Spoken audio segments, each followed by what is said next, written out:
So, Joe, this is an eyeball scanning project. It creates a digital identity, proof of personhood, the company says. But is this basically just the ultimate hype sandwich, crypto and AI smashed together?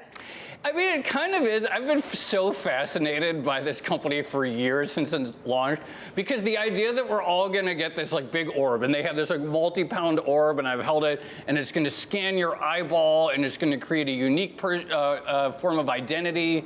And you're going to get a universal basic income through that identity, and it's related to crypto on its wallet. It's like so like everything, as you said, this sort of like maybe like a hype sandwich. But on the other hand, when you think about AI and you think about the various risks, whether it's sort of disruption to jobs, or the idea that an AI could, say, impersonate a person or impersonate a loved one, et cetera, are you really the person that you claim to are? It's kind of like a very like interesting, ambitious problem that they've tackled. So even as weird as it sounds and everything, like I'm kind of just like absolutely fascinated to see where it goes. Speaking of the risks here, what are the security risks of the eyeball scanning that is happening here, and tying it to, you know, your economic future? I mean, are there real concerns behind the project? Absolutely. I mean, they're scanning your eyeball. I mean, obviously, there have been some criticisms about privacy and whether there's a database.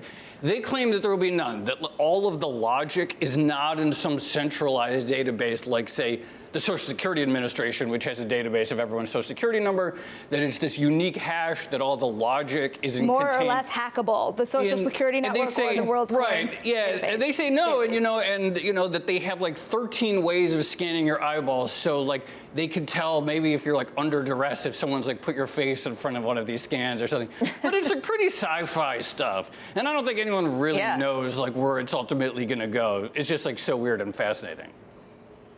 Yeah, and that's like that technology itself, but then there also is the token that had such a phenomenal debut yesterday, Joe. But it's worth noting, you can't trade it in the U.S. It's just another example of the regulatory environment here limiting what people can do. Yeah, I mean, there's regulatory elements. I mean, and there's also the question of like, why do we need a token associated with it? Feels very like 2021 or 2020. You know, their argument would be that if you're going to have this sort of system of identity that everyone is one day going to depend on in order to prove their humanhood, collect their UBI because the AI put us out of a job, et cetera, then it has to be distributed and distributed governance, and it can't just be controlled by one company that is like connected to Sam Altman, et cetera. So of course, the argument that they would make is that, well, this is what crypto is good for, distributed governance, et cetera. On the other hand, people look at this coin and they say, oh, there's like really low float, and it's just a classic thing where because there's so much hype and because there's so few coins out there, it like shoots to the moon and it's a fortune already. So it's sort of like, okay, like I can accept the crypto logic, but also the reality is like it is what it is, this huge like, you know, this massive like pump for something that like has not borne out what it said it's going to do.